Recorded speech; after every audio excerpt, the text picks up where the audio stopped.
ராமாயணத்திலே ராவணன் இறந்தவுடன் மண்டோதரி கதறி கொண்டு அவன் மேலே பெடுத்து உயிர் பெற்று வருவார். அதுபோல இங்கே சிலப்பதிகாரத்திலே பாண்டியன் நெடுஞ்செழியின் மனைவி கோப்பெருந்தேவி கணவன் வெளியே விழுந்திய கடலத்தில் விழுந்து உயிர் தோன்றினாள். ஆவேசம் தனியவில்லை கண்ணகி.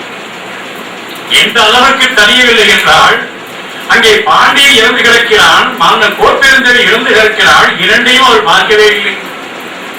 அவர்கள் உயிரோடு இருக்கிறார் என்று சவால் செய்கிறார் கண்ணகி. ஏ அரசியே, அல்லை செய்தாருக்கு அறம் கூற்றுமா?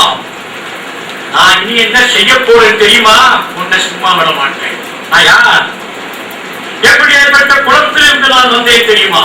எங்கள் பூம்புகாரிலே பத்தினி பெண்கள் ஒரு பத்தினி பெண்ணை பற்றி புகார் கூறிய பொழுது அந்த ஊர் வன்னி மரத்தையும் மலைப்பள்ளியும் சாட்சியாக அழைத்தார்கள். ஒரு பெண் ஒருவள் கடல் மண்ணிலே கணவன் ஆண்மகன் போன்று கடல் மண்ணால் அமைத்தார். அதை இந்த பெண்கள் சொன்னார்கள், இவன் தான் ஒரு கணவன் என்று சொன்னவுடன், கடல் மண்ணிலே அமைத்த அந்த உருவம் கணவன் என்று சொன்னவுடன் அலை தண்ணீர் வந்து அதை அழித்து விடுவதாக அதனை கையடைத்து நின்றாலே அந்த ஊரை சேர்ந்திருந்தார்.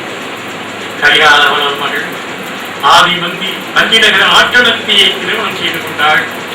காற்றாற்றிலே வெள்ளம் அடித்து போக கரையின்றி கைகூப்பி தொழுது கொண்டு அந்த வெள்ளம் அவனை திருப்பி தந்ததே அந்த பெரும் பூம்புகாரை சேர்ந்தவள்ளார்.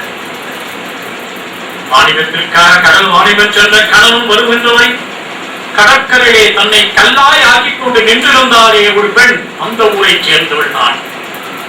ஆற்றால் குழந்தை கிணற்றில் தவறி விழுந்துவிட தவறி இழைப்போரோ என்று எண்ணி தன் குழந்தையும் கிணற்றில் கொண்டு போட்டாலே ஒரு பத்தினி பொன், அந்த பெரும்புகார் என் ஊர்.